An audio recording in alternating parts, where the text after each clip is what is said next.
हुआ है? क्या इसमें पढ़ाया जा रहा है? जिस देश में 3 लाख से ज्यादा मदरसे चल रहे हो, जिस देश में 2 लाख से ज्यादा मस्जिदें विद्यमान हो, उनमें तैयारी क्या हो रही है? दिन रात बोल रहे ला इलाहा इल्लल्लाह, 5 बार बोलते हैं, 5 बार नमाज पढ़ी जाती है और शुरुआत इसी से करते हैं कि कोई नहीं है, ला माने नहीं है कोई भी अल्लाह के जैसा, और मोहम्मदुर रसूलुल्लाह अर्थात मोहम्मद ही उस अल्लाह का रसूल है। इन 2 के अलावा और किसी को हम पूजेंगे नहीं, मानेंगे नहीं। अब ये बता दो, जिस व्यक्ति को 5 बार लगातार यही बताया जा रहा हो, दिन में 5 बार जब बताया जाता हो, तो उसकी मेंटलिटी क्या बनेगी? वो सीधे आपके ऊपर तलवार लेकर के खड़ा होगा। और ये केवल, ये तो अजान है, नमाज अलग होती है, ये अजान है। आओ आओ, अपनी नींद को छोड़ करके आओ, बैठो यहाँ। उसके बाद एक मौलवी बोलता है, एक मौलवी के इशारे पर सब झुकते हैं, खड़े होते हैं। उसके बाद वो वहां पर आयतों का पाठ होता है, और आयतें हम क्या समझते हैं, जैसे हम मंदिर में घंटा बजाए आते हैं, वैसे उनकी नमाजें चल रही हैं। बिल्कुल गलत सोच है। वो नमाज इसीलिए पढ़ रहा है कि हमारा विनाश करना है। अगर हमारा विनाश करने के लिए कोई व्यक्ति दिन में 5 बार तैयारी करता हो, और हर पड़ोसी तैयारी कर रहा हो 5 बार, और हमारी नींद ना खुले, तो याद रखो कि हमने अपना रिमोट कंट्रोल उनके हाथों में दे दिया है। उनको प्रॉब्लम हमारी गाय से नहीं है, उनको प्रॉब्लम हमारी माताओं बहनों से भी नहीं है, उनको प्रॉब्लम है केवल हमारे अस्तित्व से। जब तक एक भी हिंदू बचा हुआ है, तब तक उनको प्रॉब्लम है। उनको तब तक लगातार जिहाद करने के लिए कहा गया है, और लगातार हमारी माताओं बहनों के साथ अत्याचार दुराचार करने के लिए कहा गया है। कोई पढ़ करके तो देखे उनके, वो रोजा किस लिए रखते हैं? कोई पढ़े रोजा किस लिए रखा जाता है? रोजा कोई नवरात्रों जैसा व्रत नहीं है, कोई नवरात्रों जैसा व्रत नहीं है। आज हम रोजे को नवरात्रे के साथ जोड़ रहे हैं। हम नवरात्रों में अपनी माँ दुर्गा की कल्पना करते हैं, उसको जीवन में उतारने की कोशिश करते हैं।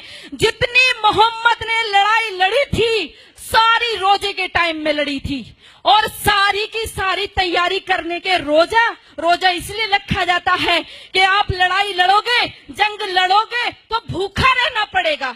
अब उस भूख प्यास को आप कैसे सहन करोगे? आप रोजे का असली शब्द ढूंढ करके लाइए। उनके अरबी कोश में सोम शब्द है, जिसका अर्थ है घोड़ों को भी हफाना, अर्थात घोड़े भी तैयार करना और खुद अपने शरीर को मजबूत करना। अगर उस रोजे की इफ्तार पार्टी में सारे के सारे हिंदू जाकर के बैठते हैं, आश्चर्य होता है जब लखनऊ के मंदिर के मठाधीश भी जाकर के रोजे की इफ्तार पार्टी मंदिर के अंदर कराते हैं, और हम सब लोग केवल फेसबुक पे 1-2 गुस्सा निकाल करके रह जाते हैं।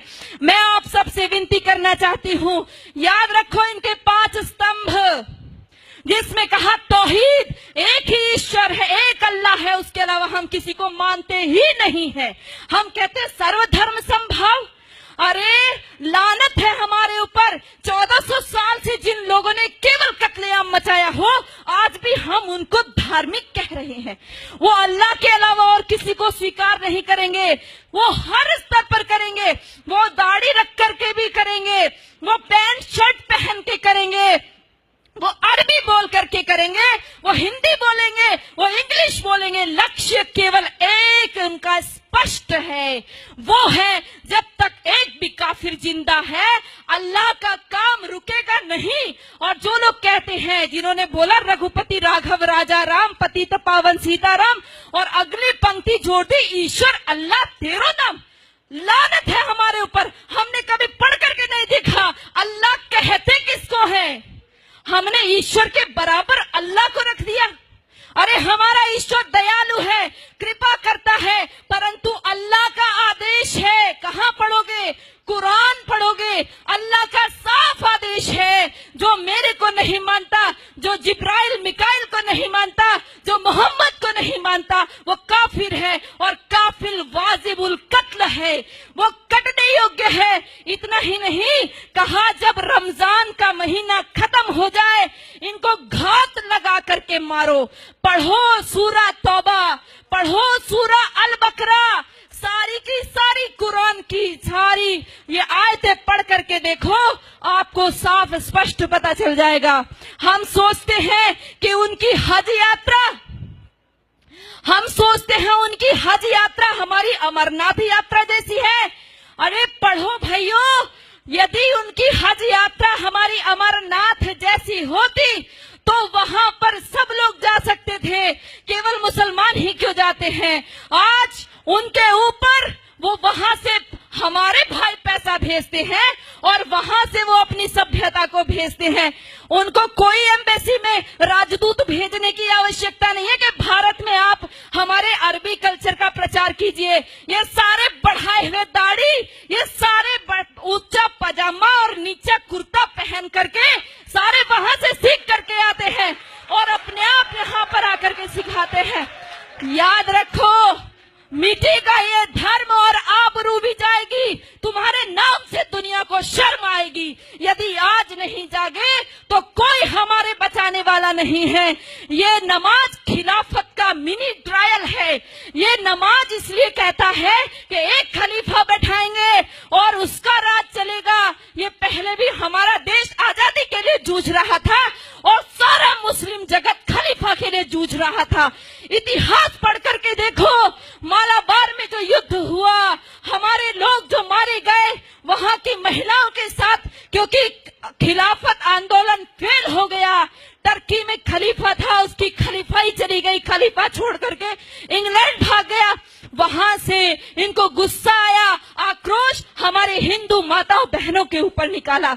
वो जो लेडी रीडिंग को पत्र लिखा था हमारी हिंदू महिलाओं ने, कभी पढ़कर देखो। उन्होंने लिखा हमारी कितनी दुर्दशा हुई है। हमारे सामने हमारे बच्चों को, दूध मुहे बच्चों को भाले की नोक पर उछाल करके ऊपर टांग दिया गया।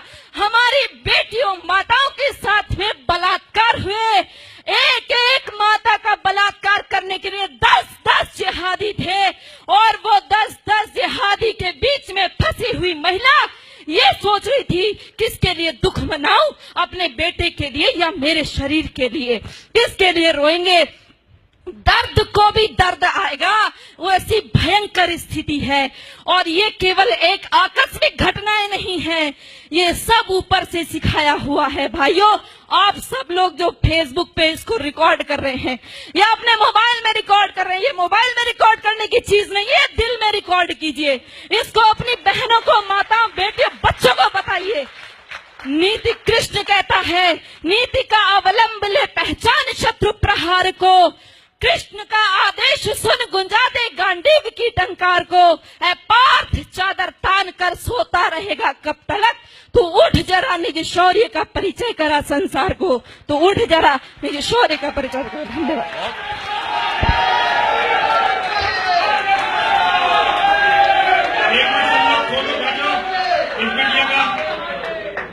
बेटा, ये हमारी माला जो है ये पूरी सोने की नहीं है। इसमें जितनी मिलावट हो सकती है उतनी मिलावट होती है। 1 तोले सोना इसमें होता है, बाकी मिलावट होती है। लेकिन हमें इसे बनवाने के लिए बड़ी मेहनत करनी पड़ती है। और यतीमा चेतनानंद सरस्वती जो तुम्हें अपने हाथ से इसे दे रही है, ये जगदम्बा महाकाली का तुम्हारे लिए प्रसाद है बेटा, है ना। तुम जैसी बेटी जिस माँ ने पैदा की है, ये उसका सौभाग्य है। पिता ने तुम्हें जन्म दिया है, ये उसका सौभाग्य है। तुम्हारे जैसी बेटी होना ये किसी भी व्यक्ति के लिए इससे बड़ा सौभाग्य नहीं हो सकता। मैं तुम्हें नमन करता हूं। मैंने अपने जीवन में हमारी चेतना